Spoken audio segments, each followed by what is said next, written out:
बच्चों, आज हम लोग साइंस एकेडमी मिर्जापुर के चैनल पर एक नए वीडियो के साथ फिर से उपस्थित हुए हैं।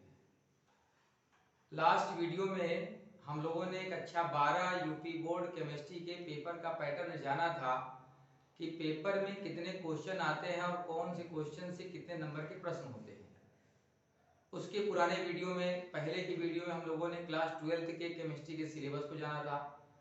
बच्चों, आज हम लोग कक्षा 11 केमिस्ट्री के सिलेबस को जानेंगे और जब ये सिलेबस का सिलसिला पूरा हो जाएगा तो एक दिन क्लास 11th का और एक दिन क्लास 12th का वीडियो हर एक टॉपिक का चैप्टर से रिलेटेड बना करके इसी चैनल पर अपलोड किया जाता रहेगा।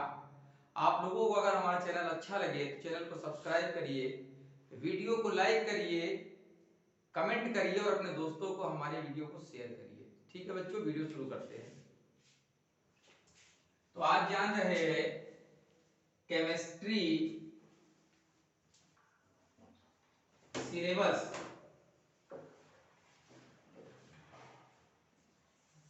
Class 11th।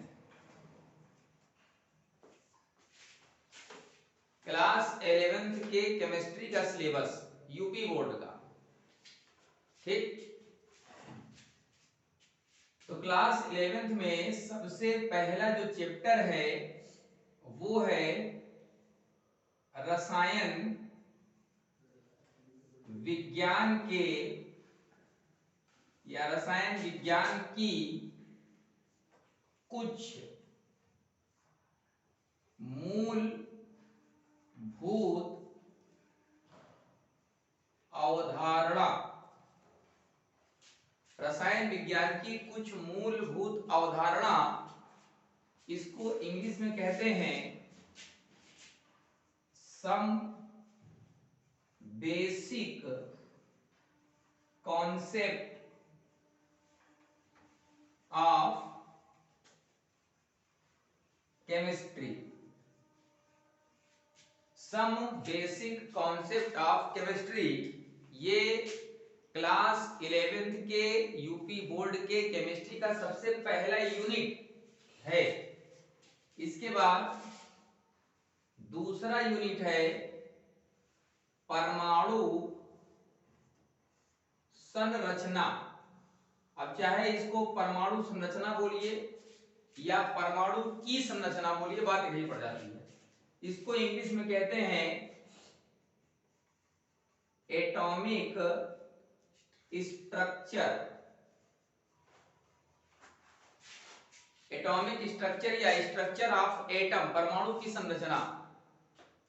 तीसरा यूनिट जो है वो है तत्वों का आवर्ती वर्गीकरण। तत्वों का आवर्ती वर्गीकरण यानी इंग्लिश में कहते हैं periodic classification of the elements. Periodic classification of the elements, ये तीसरा यूनिट है। इसके बाद चौथा यूनिट है रासायनिक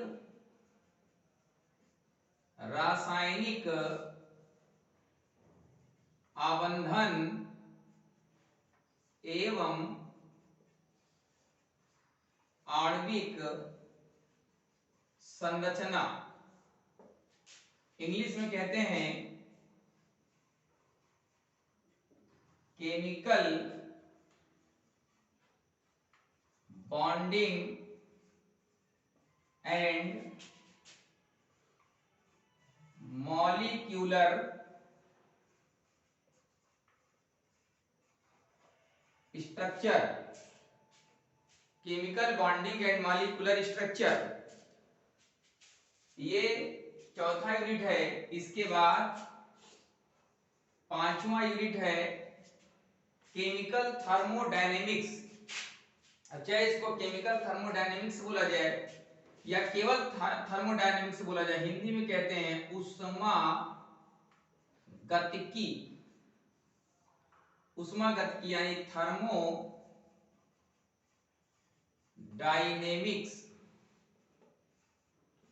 थर्मोडायनेमिक्स, इसके बाद है जो छठवां यूनिट, इसको कहते हैं साम्यावस्था।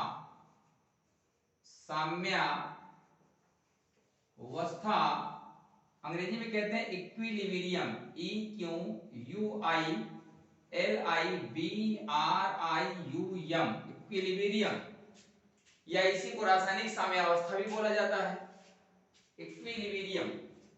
इसके बाद ये जो आठवां है, ठीक है, आठवां यूनिट, इसको कहते हैं, ये सेकंड पार्ट, आठवां से सेकंड पार्ट शुरू हो जाता है, इसको कहते हैं रिडॉक्स अभिक्रिया।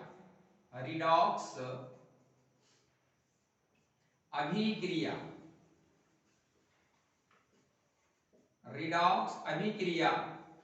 अंग्रेजी में कहते हैं रिडॉक्स रिएक्शन। रिडॉक्स अभिक्रिया या रिडॉक्स रिएक्शन। और इसके बाद जो नौवां यूनिट है वो है कार्बनिक रसायन,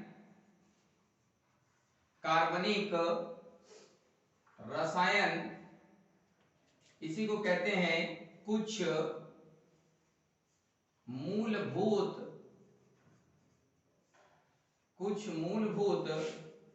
सिद्धांत व तकनीकी, इसको इंग्लिश में कहते हैं ऑर्गेनिक केमिस्ट्री। उसके बाद सम बेसिक प्रिंसिपल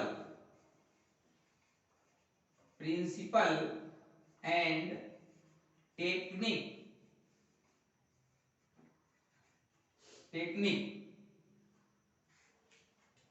और फिर 10वां जो यूनिट है इसको कहते हैं हाइड्रोकार्बन।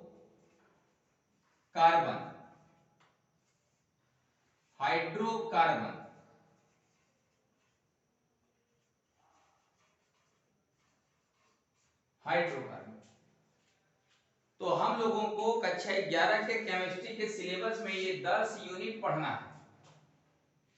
सबसे पहला है रसायन विज्ञान की कुछ मूलभूत अवधारणा, दूसरा है परमाणु संरचना, तीसरा है तत्वों का आवर्ती वर्गीकरण, चौथा है रासायनिक आबंधन एवं आणविक संरचनाएं, पांचवा है उष्मागतिकी, छठा है साम्यावस्था, ठीक है, और